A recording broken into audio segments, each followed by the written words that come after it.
Okay, last part with me, and then it's up to Miss Wassel to finish. So, in our story so far, we have met Humpty Rumpy the hippopotamus, Trunky the elephant, and Mugglewump the monkey. Our last animal with me you are going to meet is, it's a beautiful bird. I've never seen such beautiful colours in a bird. Do you remember what the bird's called? It's the roly-poly bird. Okay. A bit further on, the enormous crocodile met the roly-poly bird. The roly-poly bird was building a nest in an orange tree. "Hello there, enormous crocodile," sang the roly-poly bird. "We don't often see you here in the jungle." "Ah," said the crocodile, "I have secret plans and clever tricks." "I hope it's not something nasty," sang the roly-poly bird. "Nasty?" cried the crocodile.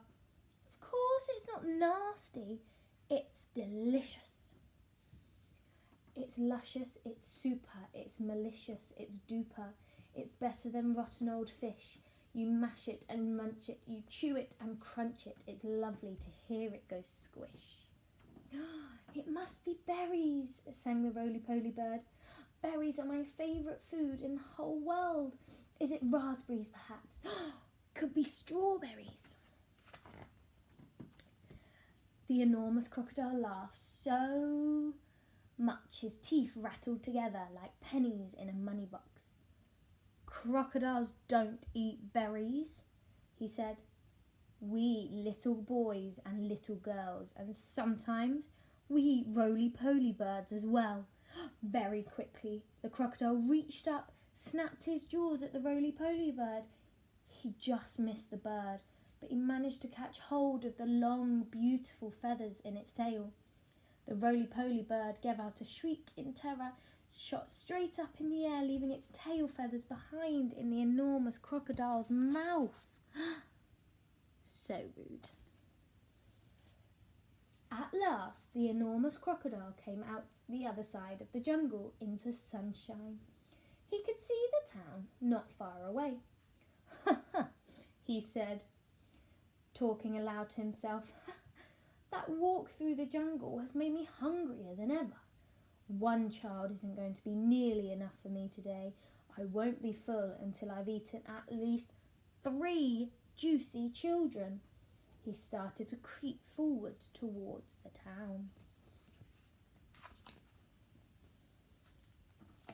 The enormous crocodile crept over to a place where there were lots of coconut trees. He knew that the children from the town often came here looking for coconuts. The trees were too tall for them to climb up, but there were always some coconuts on the ground that had fallen down. The enormous crocodile quickly collected all the coconuts that were laying on the ground. He also gathered together several fallen branches. "Now, for clever trick number 1, he whispered to himself. "It won't be long before I'm eating the first part of my lunch." He took all the coconut branches and held them between his teeth. He grasped the coconuts in his front paws. Then he stood straight upright in the air, balancing himself on his tail. He arranged his branches and the coconuts so cleverly that he now looked exactly like a small coconut tree standing among the big coconut trees.